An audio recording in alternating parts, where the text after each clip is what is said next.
আসসালামু আলাইকুম। আমি দুদিন আগে আপনাদেরকে একটা আলোচনায় জানিয়েছি যে এই যে জুলাই সনদ, গণভোট, তারপরে অন্তর্বর্তীকালীন সরকারের প্রায় সোয়াশো অধ্যাদেশ, 132টা 33 অধ্যাদেশ, এগুলো শেষ পর্যন্ত আদালতে করাবে। এবং এটা আজকে থেকে না, যখন এইসব কর্মকাণ্ড হচ্ছে, এইসব গণভোটের প্রসঙ্গ উঠেছে সংবিধান বহির্ভূতভাবে, যখন জুলাই সনদের নামে সনদের তো আবার তারা আদর করে ছনদ ডাকে, এই ছনদের নামে বাংলাদেশের সংবিধানে হাত দেওয়ার চেষ্টা চলছে, এটা গিলাতেই হবে বাঙালিকে জোর করে সিমেন্ট খাওয়ানোর মতন, যে শরীরের জন্য পুষ্টিকর cement, doctor Yunus marker cement খাওয়াইতে হবে।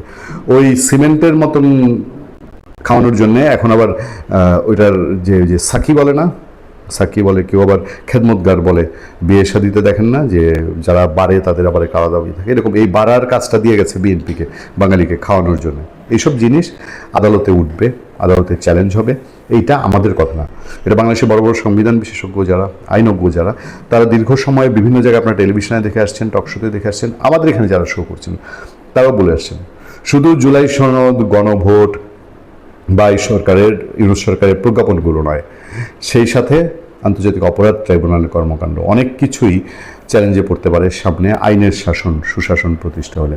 তার একটা রূপ আমি গত পরশু আপনাদেরকে সিগন্যাল দিয়েছিলাম। আমি বলেছিলাম যে এই জুলাই সনদ এবং গণভোটের ভাগ্য নির্ধারণ কি সংসদে হবে নাকি অন্য কোথাও হবে, এবং ভেতরে বহু রাজনৈতিক মারপেচ আছে, বহু খেলা আছে। আমি সেসবে যেতে চাই না, বা সেসবে যাওয়া বাঞ্ছনীয় নয়। আমাদের কাছে সবশেষ খবর আপনারা অলরেডি পেয়েছেন বোধহয়, গণভোটের ফল বাতিল চেয়ে রিটের আদেশ মঙ্গলবার। শক্তিশালী কয়েকজন আইনজীবী এটা করেছেন। এটা জানতেন একজন গিয়ে খালি নাম ফুটানোর জন্য করেননি। 12 ফেব্রুয়ারি অনুষ্ঠিত গণভোটের বৈধতা চ্যালেঞ্জ, 13 ফেব্রুয়ারি ঘোষিত ফলাফল বাতিল, এবং জুলাই জাতীয় সনদ, সংবিধান সংস্কার ও বাস্তবায়ন অধ্যাদেশ 2025 ঘোষণাপত্র বাতিল চেয়ে দায়ের করা রিটের শুনানি শেষ হয়েছে। এ বিষয়ে আদেশ ঘোষণার জন্য মঙ্গলবার 3 মার্চ দিন নির্ধারণ করেছে হাইকোর্ট। মানে আমি যখন এই আলোচনা করছি 2 মার্চ রাতের বেলায়, আর 12 থেকে 14 ঘন্টার মধ্যেই আপনারা জানতে পারবেন এই মামলার কোন দিকে যাচ্ছে। খুব হঠাৎ করেই মিরাকেল কিছু, আইনজ্ঞদের সঙ্গে আমাদের যে আলোচনা হয়েছে, হঠাৎ করে মিরাকেল কিছু ঘটে যাচ্ছে নট দ্যাট, তবে এটা একটা প্রক্রিয়া। অনেক কিছু নির্ভর করবে শক্তিশালী জায়গাগুলোর তাদের সম্মতি অসম্মতির উপরে। গত 12 ফেব্রুয়ারি অনুষ্ঠিত গণভোটের বৈধতা চ্যালেঞ্জ ও 13 ফেব্রুয়ারি ঘোষিত গণভোটের ফল বাতিল চেয়ে হাইকোর্টে রিট দায়ের করা হয়েছে। রিটে জুলাই সনদ ঘোষণাপত্র বাতিল চাওয়া হয়েছে। রিটে প্রধান নির্বাচন কমিশনার, মন্ত্রিপরিষদ সচিব, আইন মন্ত্রণালয়ের সচিবকে বিবাদী করা হয়েছে। গত 17 ফেব্রুয়ারি হাইকোর্টের সংশ্লিষ্ট শাখায় সুপ্রিম কোর্টের আইনজীবী এবিএম আতাউল মজিদ তৌহিদ জনস্বার্থে এই রিট দায়ের করেন। রিটে উল্লেখ করা হয়, গণভোট প্রক্রিয়ায় বিভিন্ন ধরনের অনিয়ম ও বিধি লঙ্ঘন হয়েছে। এসব কারণে গণভোটের ফলাফল যথাযথ ও বৈধ নয় বলে দাবি করা হয়। রিটকারীর দাবি, হাইকোর্ট যেন গণভোটের ফলাফল বাতিল করে দেন এবং নির্বাচনী প্রক্রিয়াকে পুনর্বিবেচনার নির্দেশ দেন।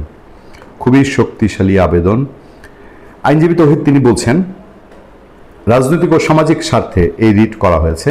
জনগণের সুষ্ঠু ও ন্যায্য গণভোটের অধিকার উচ্চ আদালতের শেখায় ঝুলছে জুলাই সনদ ও গণভোটের ভাগ্য।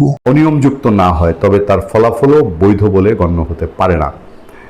গণভোটের প্রক্রিয়া যদি অনিয়মযুক্ত না হয়। আচ্ছা, রিটে নির্বাচন কমিশনারকে এ বিষয়ে বিস্তারিত প্রতিবেদন দাখিলের নির্দেশ দেওয়ার আবেদন জানানো হয়েছে। পাশাপাশি প্রক্রিয়াগত ত্রুটি ও অনিয়মগুলো বিবেচনায় নিয়ে গণভোটের ফলাফল পুনর্মূল্যায়নের ব্যবস্থা গ্রহণেরও আহ্বান জানানো হয়েছে। রিটে আরও উল্লেখ করা হয়, গণভোট ও ফলাফল ঘোষণার পুরো প্রক্রিয়ায় স্বচ্ছতা ও ন্যায্যতা নিয়ে গুরুতর প্রশ্ন রয়েছে।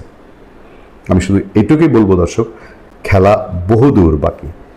খুব চাইলেই যে বাঙালিকে সিমেন্ট খাওয়াই দিতে পারবে সেটা বোধহয় এতটা সহজ না। ভালো থাকবেন, সুস্থ থাকবেন। আপনার সাথে আমি আতিক রহমান, পুরুলিয়া।